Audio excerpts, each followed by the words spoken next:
Hello guys, welcome back to my YouTube channel. I'm Ashabi, and today I will be teaching you how to shape the underbust in 6 easy steps. If you're new to my channel, please don't forget to subscribe, and if you're not new, welcome back. So for this tutorial, we'll actually be using a ruler, tracing wheel, eraser, pencil, thumbtack, scissors, paper scissors basically, and French curves. This tutorial is really easy, and let's just get into the video.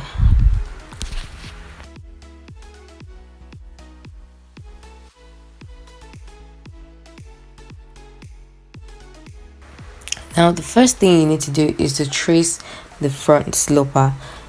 If you do not know how to draft a basic bodice pattern, please check out my video on how to draft a basic bodice pattern. It's going to be at the top right corner of your screen, and also in the description of this video. That's how to get the front sloper. So when you're done with the front sloper and you've gotten your front sloper, you just trace it out on paper,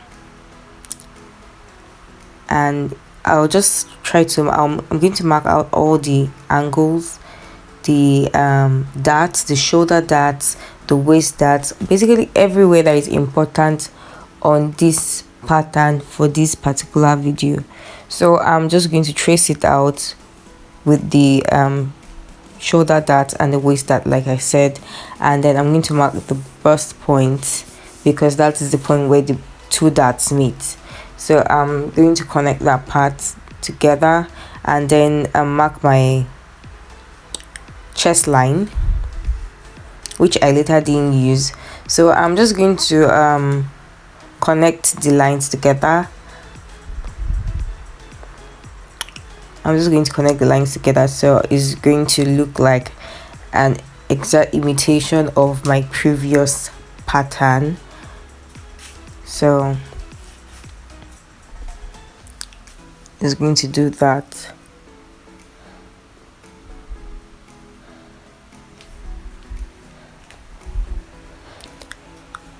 Now you can see how it looks already like the previous pattern. So basically what I'll do is to go in with my tape measure and use the shoulder to underbust measurement from my shoulder. You can see I'm just going to measure it. In this particular video it was actually 30 centimeters, so my shoulder to underbust is actually 30 centimeters, so I just measured that, and then I'm just going to score it out. Although I used a ruler first to get the angle that I'm going to place my set square, so I just used the ruler to get that angle, and then when I placed it, I just used this pencil to trace out the set square. Now there's something you're going to see. You're going to realize the difference between using a ruler to rule something out on when you're drawing a pattern and using a set square. So by the time I use the set square, you're going to realize that the one with the ruler is not actually straight than the one in the set square. You're going to see that now. So you see that the one with the ruler is coming down, and then the one with set square is actually straight. So I'm just going to erase that off because I'm not using that in this video. So I'm just going to measure the remaining measurement down, and then take that on the other side of the pattern so that it's going to be the same thing. I just measured that one out, and I'm going to place my tape measure on the other side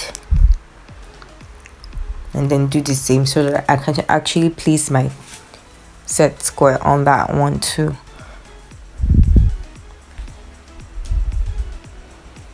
So I'm just going to place my set square there and trace it out or mark it out.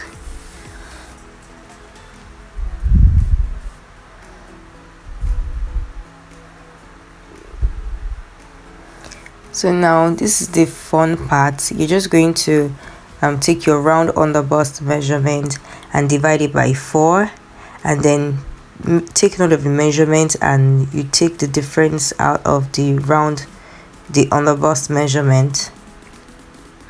Now for me in this particular video, it was actually 1.5. It was not 1.5, but I actually just used 1.5 because this is a size 6 pattern and the body is actually smaller than other bodies. But if you're making ready to wear, you can actually use 1.3 because it works for everyone when you're making ready to wear. But if you're making custom seam, you're actually going to calculate the on the bust position from the center front line to the side seam, and then you divide around on the bust by 4 and take out the difference. So you can see that I actually just traced it out with the using a broken line, and now I'm just going in with my French curve to curve out the curve part. So this is a really cool part where I'm just going to place my French curve there, and I'm just going to use half of the part before from the burst point to the underbust line. So I'm just going to trace it halfway. I'm not going to trace to the end, and then I'm going to flip my French curve to the other side and then trace it back out. So this is actually naturally how the underbust of every human is. So this works for everybody as long as you use the measurement. But if you're making ready to wear, you can always work with 1.3 centimeters and then you're good to go. So I'm just going to trace that one out and then flip it to the other side too and trace it out too.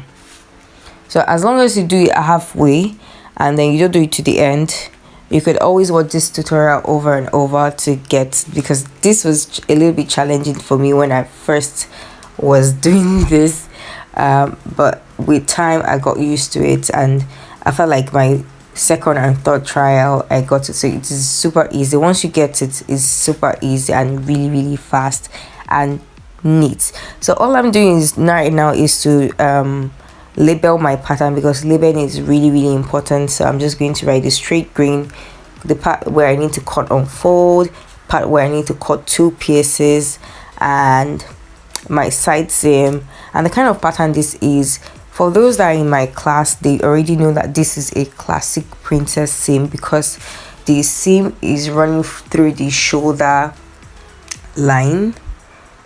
So you can see that this is actually a classic princess seam. There are various types of princess seams, but this is the one I chose to do because this is the one that is actually popular. But everyone, this method works for every type of princess seam or any type of underbust shaping basically. So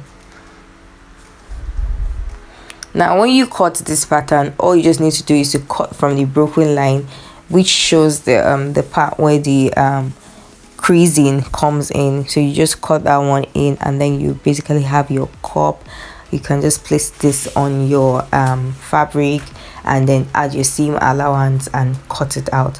So this is basically end of this tutorial. I hope you guys enjoyed this. This is super easy, and I really hope you're not going to have any challenges creating this pattern.